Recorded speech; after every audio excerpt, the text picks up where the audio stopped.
ఇక ఐబొమ్మ రవి అరెస్టు తెలుగు సినిమాలను పైరసీ చేస్తూ సినీ ఇండస్ట్రీకి పోలీసులకు సవాల్గా మారిన ఐబొమ్మ నిర్వాహకుడు ఇమ్మడి రవి ఎట్టకేలకు పోలీసులకు చిక్కాడు. శనివారం ఉదయం నెదర్లాండ్ నుంచి హైదరాబాద్కు వచ్చిన రవిని కుకట్పల్లిలో అదుపులోకి తీసుకున్నారంట. కుకట్పల్లిలో అదుపులోకి తీసుకున్నారు. మరి మీరేం చేసిండ్లయా? మీరేం చేసిండ్లు? కుకట్పల్లిలో అదుపులోకి తీసుకున్నారు, మంచిగానే ఉన్నది. కుకట్పల్లిలో అదుపులోకి తీసుకున్నారు, మంచిగానే ఉన్నది. ఏడున్నాడు రవి? మొత్తం చదువుద్దాం ఆగాది. ఇదే ఐబొమ్మ నిర్వాహకుడు రవి అరెస్టు. నెదర్లాండ్ నుంచి హైదరాబాద్కు వచ్చిన నిందితుడు కుకట్పల్లిలోని ఆయన నివాసంలో అదుపులోకి తీసుకున్న సైబర్ క్రైమ్ పోలీసులు నాంపల్లి కోర్టులో హాజరు. 14 రోజుల రిమాండ్. చెంచల్గూడ జైలుకు తరలించిన పోలీసులు. తెలుగు సినిమాలను పైరసీ చేస్తూ సినీ ఇండస్ట్రీకి పోలీసులకు సవాల్గా మారిన ఐబొమ్మ నిర్వాహకుడు ఇమ్మడి రవి ఎట్టకేలకు పోలీసులకు చిక్కాడు. శనివారం ఉదయం నెదర్లాండ్ నుంచి హైదరాబాద్ వచ్చిన రవిని కుకట్పల్లిలోని ఆయన నివాసంలో పోలీసులు అదుపులోకి తీసుకున్నారు. తెలుగు సినిమాలు పైరసీకి గురవుతున్నాయని, దీంతో ఇండస్ట్రీకి వేల కోట్ల నష్టం వాటిల్లుతుందని ఈ ఏడాది ఆగస్టు 30న Telugu film chamber of commerce anti video piracy cell head Ram Varaprasad cyber crime పోలీసులకు ఫిర్యాదు చేశారు. అతని ఫిర్యాదు మేరకు ఆ కేసు నమోదు చేసిన పోలీసులు రవి కదలికలపై నిఘా పెట్టారు. సినీ పరిశ్రమల పెద్దలు కూడా గతంలో హైదరాబాద్ సిపిగా ఉన్న సివి ఆనంద్ని కలిసి ఐబొమ్మపై ఫిర్యాదు చేశారు. ఐబొమ్మ నుంచి బప్పంగా మార్పు. ఐబొమ్మ వెబ్సైట్లను సైబర్ క్రైమ్ పోలీసులు బ్లాక్ చేయడంతో రవి తన వెబ్సైట్ను బప్పం టీవీగా పేరు మార్చారు. కొత్తగా థియేటర్లో రిలీజ్ అయిన చిత్రాలతో పాటు ఓటీటీ ప్లాట్ఫామ్లో విడుదలైన సినిమాలను కూడా హెచ్డి ప్రింట్లతో రవి అప్లోడ్ చేశారు. ఒకానొక దశలో పోలీసులకు, సినీ పరిశ్రమ పెద్దలకు ఆయన కొరకరాని కొయ్యగా మారారు. తనను పట్టుకున్నట్టు పోలీసులకు సవాల్ కూడా విసిరారు. విదేశాల్లో ఉంటూ పైరసీ తతంగాన్ని నడపారు. అందుకు స్థానికంగా ఉన్న కొంతమంది వ్యక్తులు సహకారం కూడా తీసుకున్నారు. ఇటీవల ఈ పైరసీకి సహకరిస్తున్న పలువురిని పోలీసులు అరెస్ట్ చేశారు. సాఫ్ట్వేర్ కంపెనీ సీఈఓ నుంచి పైరసీ వరకు. ఇమ్మడి రవి గతంలో ఈఆర్ ఇన్ఫోటిక్ అనే సాఫ్ట్వేర్ కంపెనీకి సీఈఓగా పనిచేశారు.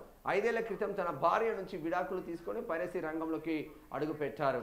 సామాన్యులు థియేటర్కు వెళ్లి సినిమాలు చూడలేని స్థితిలో టికెట్ రేట్లు ఉన్నాయని, అందుకోసమే తాను ఐబొమ్మ వెబ్సైట్ను ప్రారంభించారని రవి గతంలో ఒక ప్రకటన చేశారు. కాగా రవి వద్ద నుంచి పైరసీకి సంబంధించిన మెటీరియల్ను సైబర్ క్రైమ్ పోలీసులు స్వాధీనం చేసుకున్నారు. ఆయన బ్యాంకు ఖాతాలో ఉన్న 2.5 కోట్ల నగదును కూడా సీజ్ చేశారు. ఆయనపై వివిధ సెక్షన్ల కింద కేసు నమోదు చేసి నాంపల్లి కోర్టులో హాజరుపరిచారు. రవికి జడ్జి 14 రోజుల రిమాండ్ విధించడంతో నిందితుడిని పోలీసులు చెంచల్గూడ జైలుకు తరలించారు. కాగా సైబర్ క్రైమ్ పోలీసులు 7 రోజుల పాటు రవి కస్టడీకి కోర్టు పిటిషన్ వేశారు. ఆయన హైదరాబాద్కు ఎందుకు వచ్చారు, ఆయన వెనుక ఇంకెవరు ఉన్నారు, ఇంకా ఈ దొంగలను, లంగలను, లఫంగాలను పట్టుకోవడానికి చేత కాదు మనకు. క్రిమినల్స్ను పట్టుకోవడానికి మనకు చేత కాదు. కాకపోతే ఐబొమ్మ వాడు అసలు చేసింది తప్పు కావచ్చు. సామాన్యుడు సినిమాకు పోయి ఒక ఫ్యామిలీతో సినిమాకు పోయే పరిస్థితులు ఉన్నాయా? ఇప్పుడు సామాన్యుడు సినిమాకు పోయే పరిస్థితులు ఉన్నాయా? సామాన్యుడు సినిమాకు ఒక ఫ్యామిలీతో పోతే 2 నుంచి 3,000 రూపాయల ఖర్చు వస్తుంది. పాప్కార్న్కు 500 రూపాయల. మరి దానిపైన ఎందుకో కేసులు పెట్టరా సైబర్ క్రైమ్లో? ఎందుకు వెళ్ళట్లేదు సామాన్యుడు? ఎందుకు వెళ్ళట్లేదు సామాన్యుడు సినిమాకు? పాప్కార్న్కు 500 పెట్టే ఈ దరిద్రులకు వీళ్ళపైన ఎందుకు కేసులు పెట్టట్లేదు? అడ్డగోలుగా కోట్లు ఖర్చు పెట్టుడు, రేట్లు పెంచుడు. వాటర్ బాటిల్, ½ లీటర్ వాటర్ బాటిల్కు 70 రూపాయల నుంచి 100 రూపాయలు తీసుకుంటున్న ఇటువంటి సినిమా థియేటర్ల పైన, సినిమా యజమానుల పైన ఇదే పోలీసులు ఎందుకు కేసులు పెట్టట్లేదు? సినీ ఇండస్ట్రీలో ఉండే వాళ్ళే కదా, మొత్తం ప్రొడ్యూసర్లే కదా సినిమా థియేటర్లు నడిపించుకునేది, సినిమా థియేటర్లు కొనుక్కునేది, సినిమా థియేటర్లు కట్టుకునేది. మరి ఆ యజమానుల పైన ఎందుకు చర్యలు తీసుకోవట్లేదు?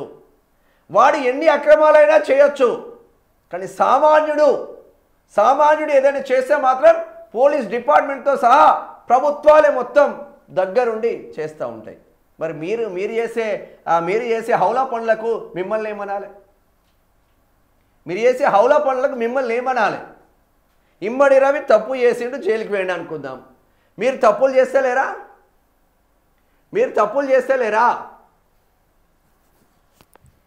సామాన్యుడు సినిమాకు పోయే ఒక కుటుంబంతో సినిమాకు పోయే పరిస్థితులు ఉన్నాయా? దరిద్రమైన పరిస్థితులకు ఎందుకు పోతున్నారు?